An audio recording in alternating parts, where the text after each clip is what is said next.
കേരളത്തിലെ ജനങ്ങളുടെ ഇപ്പോൾ ബിഹേവിയർ സയൻസൊക്കെ പഠിക്കുകയും അതിനെക്കുറിച്ച് ആ ബിഹേവിയർ അഭിനയിച്ച് കാണിക്കുക എന്ന് പറഞ്ഞാൽ ചെറിയ കാര്യമല്ല.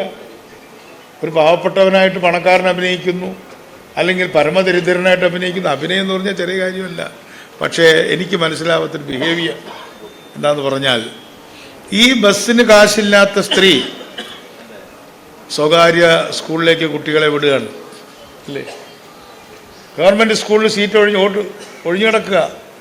ഗവൺമെൻറ് സ്കൂളിലേക്ക് ഇപ്പോഴും കുട്ടികളെ വിടുന്നതിന് പകരം ഫീസ് കൊടുക്കേണ്ടാത്ത പ്രൈവറ്റിൽ പോലും വിടാതെ ഇവിടെ വിടുന്നത് ഫീസ് കൊടുക്കേണ്ട സ്കൂളിലേക്ക് വിടുന്നു അല്ലേ? എന്നാൽ ആശുപത്രിയുടെ കാര്യം വരുമ്പോൾ ഇതേ സ്ത്രീ തൻ്റെ അച്ഛനെയും ഭർത്താവിനെയും കൊണ്ട് വരാന്തയിൽ കിടക്കുകയാണ് ഗവൺമെൻറ് ആശുപത്രി അല്ലേ? ഈ 3 കാര്യങ്ങൾ, പൊതുജനാരോഗ്യം, പൊതുഗതാഗതം, പൊതുവിദ്യാഭ്യാസം, ഈ 3 കാര്യങ്ങളിൽ ഞാൻ ട്രേഡ് യൂണിയൻ ലീഡേഴ്സ് ഉള്ളതുകൊണ്ട് പറയുകയാണ്, കേരളത്തിലെ ജനങ്ങളുടെ ബിഹേവിയർ, അവരുടെ പെരുമാറ്റം എന്നെ അതിശയിപ്പിക്കുകയാണ്.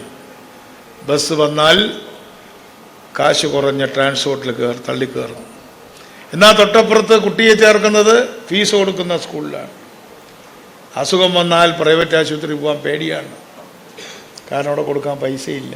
പക്ഷേ പ്രിയദർശിനി വന്നപ്പോൾ നിങ്ങളുടെ ബസ് വിട്ട് മറ്റ് പ്രിയദർശിനി കാത്തു നിന്ന് തിരക്കി ആളുകൾ പോകുന്നതിൻ്റെ കാരണം നിങ്ങളോടുള്ള വിരോധം കൊണ്ടോ എന്നോടുള്ള സ്നേഹം കൊണ്ടോ അല്ല, മറിച്ച് നമ്മുടെ നാട്ടിലെ കുടുംബിനികൾക്ക് കയ്യിൽ കാശില്ലാത്തത് കൊണ്ടാണ് എന്ന യാഥാർത്ഥ്യമാണ് ഞങ്ങൾ പഠിക്കുന്നത്.